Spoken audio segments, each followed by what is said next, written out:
شلومو من طور لبنان، مجددا حلقة من إرث وتراث. اليوم رح ناخدكم على أعمق وادي، الوادي المقدس، وادي أديشا، يلي بيخلق فيه الروحانية المارونية مثل ما بنعرفها اليوم. تنحكي عن هذا الموضوع في معنى مسيو إيف بريفو، يلي هو وصل على لبنان ب 1977 واهتم كتير بالمعاقين واشتغل ومن مؤسسي أركانسيال. هو بيكون مرشد لكشافة لبنان، أومونيي دي سكوت دو ليبان، ساكن بدير مار إليشا بوادي أديشا. وهو وقت كان بفرنسا كان بأخوية فرسان العذراء أو كونفريري دي شيفاليي دو نوتر دام، يلي هي كونفريري فرنسوية. اجى على لبنان وتلمذ على ايد مونسينيور ميشيل حايك، وصار اليوم فينا نقول انه عايش المارونية بوادي أديشا، وفي يحكينا اليوم مع ركول أكثر منا نحن عن عمق ومعنى المارونية، معنى هالوادي المقدس وتاريخه كمان. Bonjour, Monsieur Yves Prévost. Bonjour. حضرتك كتير كتبت، vous avez beaucoup écrit. Oui. وعايشة، vous vivez dans cette expérience، لهالإكسبيرينس هي تعيش فيها. وأنا قريت شو حضرتك كتبت، بتقول إنه تسار في هالنسك هيدا، الإغريميتيزم هيدا، مش صدفة. بالقرن الرابع 4 سيكل قسطنطين بصير مسيحي، وهون بيوقف الاضطهاد تبع المسيحية. ما بقعد في بيرسيكيوشن، ما بقى نكمش هالمسيحية ونقتلهم، نعدمهم، نكبهم للقصودة. كان المسيحي يعمل تيموانياج، يعبر عن الشهادة بالدم، يعطي دمه. من هون ورايح ما عاد في يعبر بهالطريقة، حتى لو اليوم عم نرجع نعبر هيك، même si ça se reproduit aujourd'hui ce genre de témoignage par le sang، mais à une époque بهالوقت هيدا كان صار يفتشوا على طريقة تانية تيعبروا، وراحوا هون على الإغريميتيزم. وهون بتبلش تاريخ وادي أديشا. C'est là que commence l'histoire donc de cette vallée sainte que vous allez nous raconter au IVe siècle donc. Bien. En effet, au IVe siècle, il y a eu une vague d'érémitisme et bien entendu, ces ermites cherchaient les endroits les plus isolés possibles. Alors, au Liban, l'endroit le plus isolé qu'ils ont pu trouver, c'était cette vallée, la Kadisha. Elle était assez difficile d'accès, beaucoup des sentiers qui existent maintenant n'existaient pas, les parois étaient couvertes de forêts, et ils se sont installés là, certains dans des endroits complètement invraisemblables. On se demande comment ils pouvaient y arriver. وصلوا على مغارات ما بنعرف كيف بيقدر حدا يطلع عليهم. ودايوغ اوقات في ناس اجوا فكروا، مثلا عندنا لي فواياجور هون بنشوف لي اورينتاليست بيقولوا كيف وصلوا على هالمغارات، وبفكروا بيقولوا يمكن ما كانوا يعرفوا من تحت لفوق، بس يجوا من فوق لتحت، ينزلوا بالحبال تيفوتوا على هالمغارات اللي هن inaccessibles. On se demande comment ils arrivaient là. C'est la question que se posent les spéléologues qui visitent ces grottes actuellement, se disent, nous, avec nos moyens modernes, on a un mal fou pour y arriver. Comment ils y arrivaient au IVe siècle, c'est incompréhensible. مع كل العدة اللي معهم اياها اليوم السبيولوج عم بيتعذبوا كثير ليقدروا يوصلوا، وعم بيقولوا طب كيف هن بهالايام هيدي من دون العدة اللي عندنا اياها اليوم كيف كانوا يوصلوا؟ Alors certains donc vivaient comme ça, complètement isolés, ils s'installaient dans leur grotte, ils n'en bougeaient plus jusqu'à la fin de leur jour. On les ravitaillait avec un panier au bout d'une corde.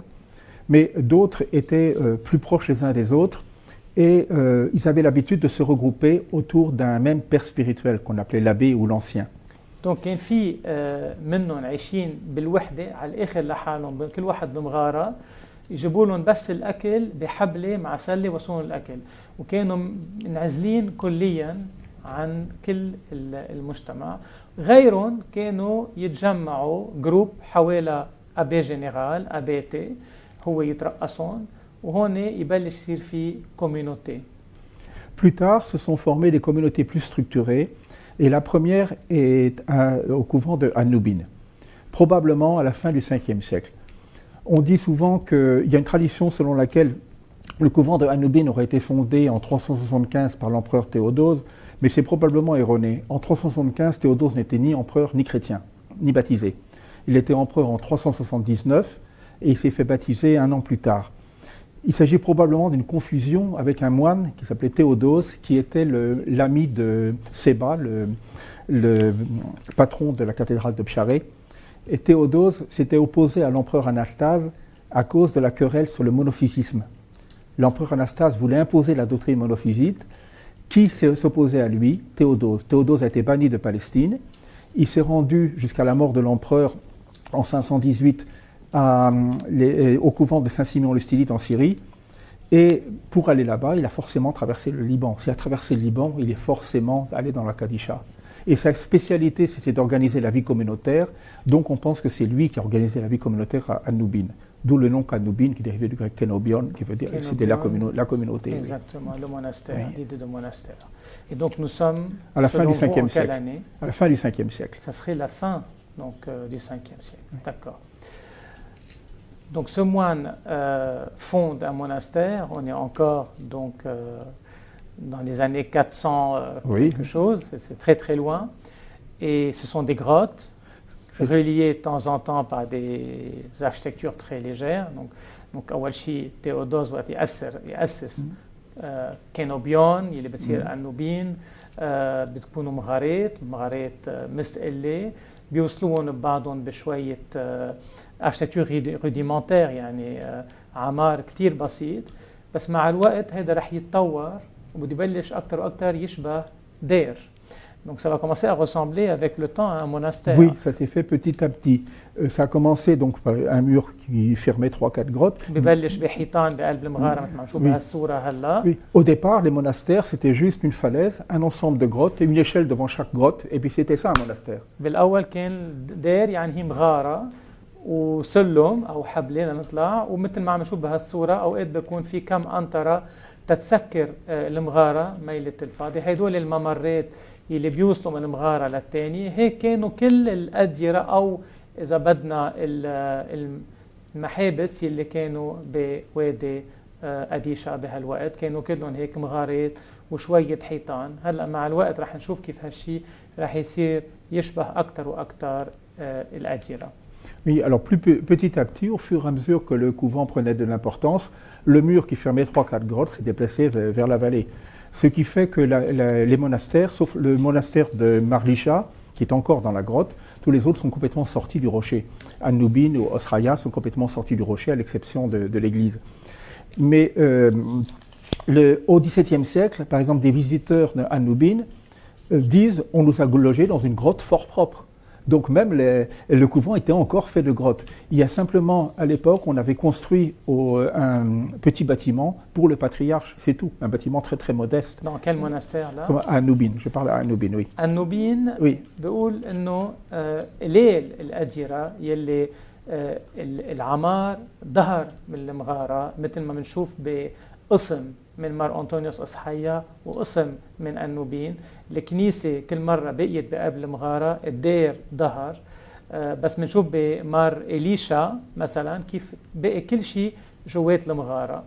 بقول إنه حتى عنا كتابات بالقرن 18 لفرنسوية قطعوا من هون وكان عم بيوصفوا إنه الأوضة اللي سكنوهم فيها كانت هي مغارة. Ils ont logé dans des grottes, donc les Français. Nous sommes au XVIIIe siècle. Au XVIIe. Au XVIIe يعني ب 1600 وشيء. وبيقولوا إنه قديش كان نظيف. كانوا صحيح بمغارة بس هالمغارة كانت مسكونة مثل أي بنا تاني بنظافة وبترتيب تام. Donc parler de la propreté même à l'intérieur d'une grotte qui était pensée comme un lieu architectural finalement.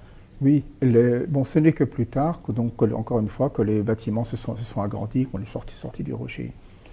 Oui. Bon, An-Nubin a été, bien sûr, An-Nubin est assez connu comme étant la résidence des patriarches. C'est ça ce qui fait la caractéristique de Anoubine. أنوبين هي المقر البطريركي وهيدي أهميتها هي كانت مقر تبع البطريرك مثل اليوم بكركي. Donc en 1440, le patriarche résidait à l'époque à Meifou et il y a eu le concile de Florence. Il a voulu envoyer un émissaire, c'était le frère Juan, le supérieur des franciscains de Beyrouth, et ça n'a pas plu au naïb de Tripoli. Il a prétendu qu'il était allé là-bas pour prêcher une croisade. Alors à son retour, il a essayé de l'attraper, mais le frère Juan s'est sauvé. Il a voulu se venger sur le patriarche. Il a envoyé ses hommes à Meifou, ils ont mis le feu au couvent, ils ont massacré tous les moines qu'ils trouvaient, et le patriarche s'est réfugié à Anoubine avec les quelques moines qui ont pu échapper au massacre. Donc الوالي تبع طرابلس ما حب انه بطريرك الموارني بعت ممثل له على روما او على فلورنس وبيقرر ينتقم وبيبعت عسكره على ميفوق على إليج بيحرقوا إليج ومن هون البطريرك بيضطر يترك إليج ويلجأ لمغارة بوادي أديشا يعني لأنوبين. Oui, personnellement, c'est à Anoubine que j'ai compris un peu ce que était que l'église maronite. بيقول أنا فهمت بأنوبين شو معنى الكنيسة المارونية. La première fois que je suis venu à Anoubine, à l'époque, la région était très peu connue, surtout que c'était encore pendant la guerre et chaque région était repliée sur elle-même. L'église de Anoubine avait été transformée en bergerie, c'est-à-dire qu'on trouvait des crottes de chèvres dans l'église. Moi, je n'ai pas vu les troupeaux, mais j'ai vu les crottes de chèvres. Ça veut dire que les bergers s'y installaient carrément et avec leurs troupeaux. وقت فات عليها بأيام الحرب كان متروك كل هالدير وكان في حتى مواشي بتفوت على قلب الكنيسة. D'abord, j'ai été vraiment en admiration devant la beauté de cette vallée. Pour moi, ces parois verticales, ça donne envie de regarder vers le ciel. On n'a pas d'horizon, on ne peut pas regarder devant soi, on ne peut regarder qu'en haut. Et je pense que c'est une des raisons pour lesquelles les moines se sont installés là. Et puis, j'ai commencé à essayer de comprendre l'histoire de la Kadisha, l'histoire de Anoubine, l'histoire de la Kadisha. Et c'est pour ça que j'ai compris que l'église maronite était une église très populaire, très simple. Quand on voit le logement du patriarche, c'est quelque chose d'extrêmement humble. Et puis très proche du peuple. Et petit à petit, donc en étudiant l'histoire de Anoubine, puis des différents lieux de la vallée que j'ai découverts petit à petit, j'ai commencé à ressentir vraiment ce que c'était que l'église maronite. Et j'ai vu combien, pendant les 4 siècles de présence des patriarches dans la Kadisha, c'était 4 siècles de souffrance continue, 4 siècles de persécution. Ça a commencé par les Mamelouks, ça a continué avec les Ottomans. اللي دهشوا أكثر شيء لقيه بريفو هو أول شيء هالمنظر هوني ما فينا نطلع يمين شمال نحن بوادي مسكر والإنسان ما فيه يطلع إلا لفوق لصوب ربه. ثاني شيء الفقر يلي قدر شافه والبساطة لحدا جاي من أوروبا من الكنيسة اللاتينية وبشوف العظمة اللي عايشين فيها البابا بروما بشوف هون كيف عايش بطريرك الموارني المغارة تبعيته قوته تخته وهون بيقول انه يلي شافه من البساطة اندهش فيه.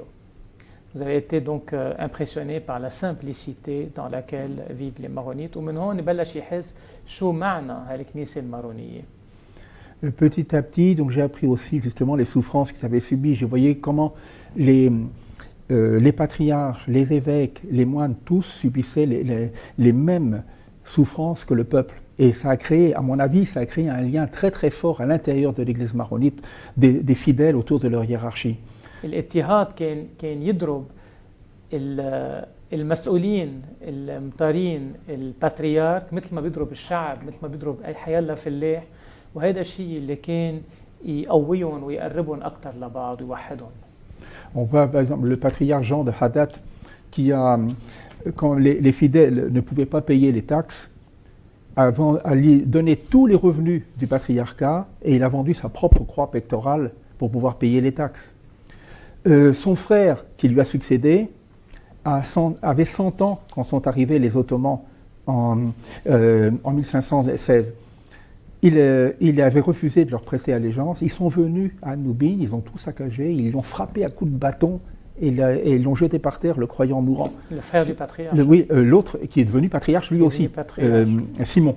لكن جان دو حدا Jean de Haddad, et après c'est يوحنا Simon. الحدثي بطريرك لموارني ببيع الصليب الذهب تيقدر يدفع الضرائب عن الشعب تبعه اللي ما عاد يقدر يدفع ومن وراء خيه شمعون حدثي كمان بطريرك بفوتوا عليه العثمانيين اسمه ناس الترك C'est les Turcs, c'était oui. العثمانية لأنه العثمانية ب 1516 بيجوا وبيحتلوا البلد من بعد 200 سنة مماليك بيرجع بيلحقنا 400 سنة عثمانية وبيقول إنه بفوتوا على النوبين وبيضربوا البطريرك الماروني لأنه كان رافض إنه يخضع لإلهم وهن معودين المماليك والعثمانية إنه وين ما بفوتوا حيلا أرض الكل بيخضع لهم بس هذا الشيء ما كان مزبوط مع الموارنة. Plus tard, le patriarche Stéphane de Douai, qui a subi aussi beaucoup de persécutions, écrivait au roi Louis XIV pour se plaindre. Bon. Il disait, bon, je résume un petit peu ce qu'il disait, il disait, moi quand j'ai été nommé patriarche, je payais tant comme taxe. Dès l'année suivante, ça a doublé. Ça continue à augmenter chaque année de façon totalement arbitraire, parce que les taxes étaient perçues par les émirs hamadés, qui étaient des sauvages aussi. Et bien sûr, ils prélevaient une part au passage. Et quand les gens ne pouvaient pas payer, ils faisaient une razzia dans le village, ils enlevaient les jeunes gens pour les vendre comme esclaves après massacrer les parents. Le patriarche Stéphane de Douai écrivait donc à Louis XIV, je vais retrouver le texte. بدنا نشوف شو بيكتب البطريرك استفانوس دويهي لملك فرنسا لويس 14 تيقول له كيف عم بيتعاملوا المسيحية لأنه العثماني ما عم بيجي بياخد المصاري الضرايب دغري من الشعب عم بيوكل أمراء مثل الحمادة مثلا تهني ياخدوا الضرايب وكانوا أكيد وقت ما يجيبوا الكميات اللي عم بيتأملوها كانوا يحرقوا المناطق كلها. Il disait, ils ont emprisonné les hommes et les enfants et accroché les femmes aux arbres par leurs seins.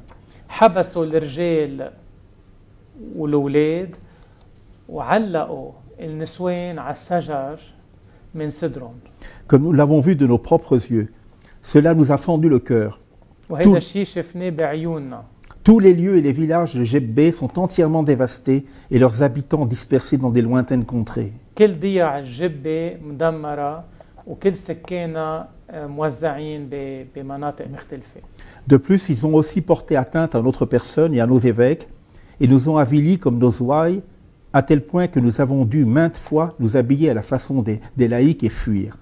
حتى تعدوا على المطارين وعلى البطريرك والمطارين والبطريرك لبسوا ثياب عادي تيقدروا يهربوا ما يبينوا انه هن مسؤولين عن الكنيسه. Nous avons vécu dans les vallées et les grottes, dans les rocs et les montagnes. عشنا بالوديان وبالمغارات بالصخور. Sous les intempéries, malgré la vieillesse, il avait 70 ans à l'époque. بالصخور وبالعواصف بالرغم على عمرنا كان بوقتها عمره البطريرك 70 سنه. Nous sommes déjà fatigués de tout ceci au point d'abandonner notre siège et de quitter vers des localités étrangères. عم نفكر حتى نترك المقر البطريركي ونفتش على محل ثاني. Sous l'église de Anoubine, il y a une petite crypte qui a servi de cachette. Plus haut, au-dessus de Anoubine, il y a un petit ermitage, Antonos, qui a sans doute servi de cachette. Enfin, ce n'est pas sûr absolument, mais on sait que le patriarche est caché à un endroit qui est à un quart d'heure environ de marche du couvent. Ça correspond tout à fait. Aller au couvent de Marlicha, il y a eu également une cachette qui a servi au patriarche. C'est-à-dire que sans cesse, les patriarches devaient se cacher ou s'enfuir, soit poursuivis par les hommes du Pacha de Tripoli, soit par les hommes du clan Hamadé. Les uns ou les autres, ça n'arrêtait jamais, jamais. Donc, كان دايما على طول يا باشا تبع طرابلس يا أمراء الحمادة كانوا هن يروحوا تيكمشوا البطريرك وتيزلوا مشان هيك إن كان بمار إليشا أو بالنوبين في مغارة دايما جوات المغارة هي كانوا يخبوا فيها الباتريارك ويسكروا عليه الحيط. وعندنا هالشي كمان بإليج بقلب بطريركية بسماكة الحيط كانوا يفتحوا الحيط وجوات الحيط يخبوا البطريرك ويسكروا الحيط. هيدا الشيء اللي عيشوه على مدى 600 سنة 200 سنة مماليك و400 سنة عثمانية وبعدنا هون وبعدنا صامدين. On est toujours là et nous résistons et je pense que c'est le point qui vous a le plus attiré l'attention. Oui, j'ai remarqué justement, en prenant l'histoire des Maronites, que toute cette période, les Maronites avaient été persécutés, ils étaient pauvres, ils vivaient dans la montagne, vraiment très peu de choses. On voit aussi comment tous les visiteurs étrangers sont stupéfaits de voir comment vivent les prêtres, les moines, etc. Comment les gens vivent pauvrement. Bon, je parlerai une autre fois de François de Chasteuil qui a vécu au Liban pendant quelques années. Et son biographe raconte comment l'évêque de Éden, je veux dire, l'évêque d'Éden n'avait même pas de quoi vivre lui-même. Il avait une vigne qui lui rapportait un tout petit peu, mais ça ne suffisait pas. En tant qu'évêque, il continuait à travailler comme tisserand, tout en étant évêque. مطران إهدن بخبرنا فرانسوا دو شاستوي كان هو ياكل بس من العريشه اللي عنده اياها، ما كان عنده شيء، كانوا عايشين بالفقر. وهيدا الفقر يلي كتير تاثر فيه إيف بريفو لانه شاف الاضطهاد والفقر يلي كنا كلنا عايشين فيه حتى راس الكنيسه، وبيقول انه هيدا الشيء يلي خلى انه نكون نحن موجودين بقوتنا يلي كان عنا اياها باقي. que notre force à l'époque finalement venait de cette pauvreté et de cette souffrance peut-être. Exactement, et je pense justement que c'est quelque chose de très important pour aujourd'hui, c'est une leçon pour aujourd'hui. Personnellement, j'ai accompagné beaucoup de jeunes dans la Kadisha. Au début, nous passions ensemble la nuit à la Belle Étoile. Bon, maintenant, ce n'est plus permis. Bon, j'espère qu'on pourra le refaire à nouveau. Vous aimeriez que ce soit possible oui. à nouveau? Bon, au moins, je comprends très bien que ce soit interdit parce qu'il y a trop de visiteurs. Il faut qu'il y ait une règle. Il faut qu'il y ait que ce soit surveillé, toléré, etc. Mais je pense qu'à partir du moment où il y a un guide qui est agréé par le comité de gestion de la vallée, ça pourrait être possible. وادي أديشة هي منطقة عم بيروحوا عليها ناس كنزهة. من هون المسؤولين منعوا انه الناس يقدروا يناموا بقلب هالوادي. هو بيقول هذا الشيء مزبوط، لازم يكون في حراسة، لازم ننتبه عمين بيروح لهونيك وكيف. بس وقت اللي يكون في جيد مسؤول وشرعي لازم يكون فيها الإمكانية إنه يناموا بوادي أديشة، لأنه هيدي إكسبيرينس كتير مهمة. C'est une expérience où vous emmenez les jeunes Libanais, les jeunes chrétiens, dormir là-bas à la Belle Étoile pour ressentir finalement le silence de la vallée. Voilà, exactement. J'essaie de leur faire découvrir un petit peu l'esprit de la vallée. Pour moi, la vallée sainte, ce n'est pas un monument historique. C'est un monument historique si on veut, mais ce n'est pas d'abord ça. Pour moi, c'est comme un manuel de spiritualité. Il y a d'abord, la première chose, c'est comme dont on a parlé tout à l'heure, les ermites se sont installés ici pour pouvoir donner non plus leur sang au Christ, mais chaque minute de leur vie. Et bien ça, c'est une leçon qui est valable pour chacun d'entre nous. هيدا الوادي اجوا عليه مش تيعطوا دمهم للمسيح، بس ليعطوا كل دقيقة من حياتهم للمسيح. هيدا الوادي منه متحف، مش محل منروح منزوره مثل متحف، أكيد مش للموسيقى وللمطاعم مثل ما عم نشوف هلا، بس حتى مش كمتحف. هيدا محل منروح تنعرف كيف نعطي للمسيح كل دقيقة من حياتنا، chaque minute de sa vie. Voilà. Ça, c'est ce que les ermites des saints comme Saint Charbel ou Saint Narmtalla ont fait d'une façon extraordinaire, parce que c'était leur vocation Nous pouvons le faire, chacun d'entre nous peut le faire d'une façon ordinaire. Ce n'est pas compliqué du tout. Il y a une petite histoire que je raconte souvent en tant qu'aumônier au chef scout du Liban. On la raconte, elle se passe telle qu'on la raconte dans une synagogue de Pologne, mais on peut très bien l'imaginer dans une église au Liban. Le rabbin est en train de faire un sermon et personne n'écoute. Il le sait très bien. Alors, au bout d'un moment, il y a un petit garçon qui était venu avec son père, et puis il avait un sac de billes, et le sac de billes s'ouvre, et patatras, toutes les billes tombent par terre. Alors le père, qui n'écoutait pas du tout le sermon du rabbin, se réveille en sursaut et flanque une paire de gifles à son garçon. Le rabbin lui dit « Pourquoi as-tu frappé ton fils ? De nous tous, il était le seul à prier. Il n'a pas eu peur de jouer devant l'Éternel. » Alors bien sûr, ça ne veut pas dire qu'il faut encourager les enfants à jouer aux billes pendant la messe, mais c'est une image pour dire que tout peut être prière, même le jeu. Et c'est ce que j'essaie d'expliquer personnellement aux chefs et aux chefs-têtes des scouts du Liban, c'est que il s'agit de notre rôle, c'est de les mettre en présence de Dieu, de leur apprendre à mettre leur vie en présence de Dieu. Et ça, c'est l'Église. Oui, ça c'est une sainteté, une voie de sainteté tout à fait ordinaire que nous enseignent ces ermites. Eux, ils l'ont fait d'une façon extraordinaire, nous pouvons le faire d'une façon ordinaire. اللي عم بيقولوا إيب بريفو خبرنا قصة عن ولد عم بيلعب بوقت كل عم بيصلي، وكان مبين انه ما حدا عم بيصلي بالحقيقة، والوحيد يلي عم بيصلي هو الولد لانه عم بيلعب قدام الإله. وقت اللي بيكون واحد عم بيلعب بيكون عم بيعيش وبيكون عنده نوع من صلة مع ربه. بيقول انه هو هيك بفسر للسكوت للكشافة، وبحب انه الكنيسة دايما كل المسؤولين بالكنيسة كل الاخوارنة يخلوا الشعب يعيش مع ربه بنوع من يتسلى، يحب يكون مع ربه. هيدي هي نوع من الصلاة.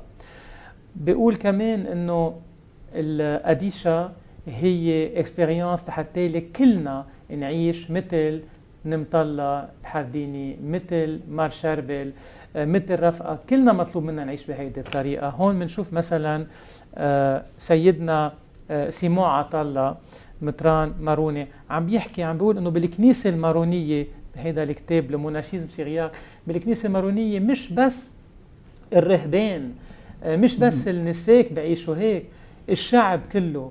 بيقول انه كان الرهبان والمطارين يعيشوا بالفقر مثل الشعب، والشعب كان يصلي ويصوم مثلهم. ما كان في فرق ابدا بالكنيسة المارونية بين خوري او بين لايك، كانوا كلهم مثل بعض. يلي بفرق الراهب عن الانسان العادي هو بس انه الراهب ما بيكون مجوز، بس بعدين كل شيء تاني بحياتهم هو ذاته. كانوا يصوموا تقريبا كل السنة، كانوا يعيشوا مع يسوع كل دقيقة من حياتهم، وهيدا المطلوب منا، وهيدا يلي وادي قديشة بتعلمنا اياه اليوم. مشان هيك بيطلب مش إيب بريفو انه هنشوفهم هلا هيدول الصور، فتح طرقات ومطاعم والصوت مثل ما عم نشوف هون، هيدا كله يوقف ويرجعوا يردوا الرواق لهالوادي، يرجعوا يحترموا هالوادي. حتى عم نشوف هون نقوش كتير قديمة عمرها 1000 سنة، هيدول تصوروا انه في ناس فاتوا ونظفوهم ودهنوا فوقهم ومحيوهم. قديش بدنا نحن ننتبه على تراثنا، قديش بدنا نحن اليوم نحافظ على التراث ونعرف قيمته، وتكون وادي قديشة هالكنيسة أو هالمحبسة اللي هي لكل الشعب، تكلنا نتقرب من ربنا. Il prévaut vous demander donc aux autorités de ne plus faire des chemins n'importe comment, de respecter à fond le calme, le silence et le recueillement dans cette vallée. Tout à fait. Pour moi, c'est absolument essentiel, le silence, le calme. À partir du moment où il y a des centaines ou des milliers de visiteurs dans la vallée, comment peut-on comprendre Comment peut-on rentrer dans l'idée de cette vallée qui était l'endroit le plus isolé, l'endroit où les ermites se sont installés là pour trouver le recueillement, le silence, le contact avec la nature, avec le Seigneur d'abord, par la contemplation de la nature d'abord, et ensuite par la prière. Et justement, c'est ce que j'essaie de faire découvrir aux visiteurs. Le silence, pour moi, c'est la chose absolument essentielle. Merci Yves Prévost. وإن شاء الله هالسيلانس هالسكوت نقدر نحصل عليه بوادي قديشة، ومن هونيك يجي كمان على كل باقي لبنان، لأنه السكوت هو اللي بخلينا نقدر نحن نسمع صوت ربنا. Le silence nous permet d'entendre la voix du Seigneur. تودي ساقي وشلومو وشينو من طول لبنان.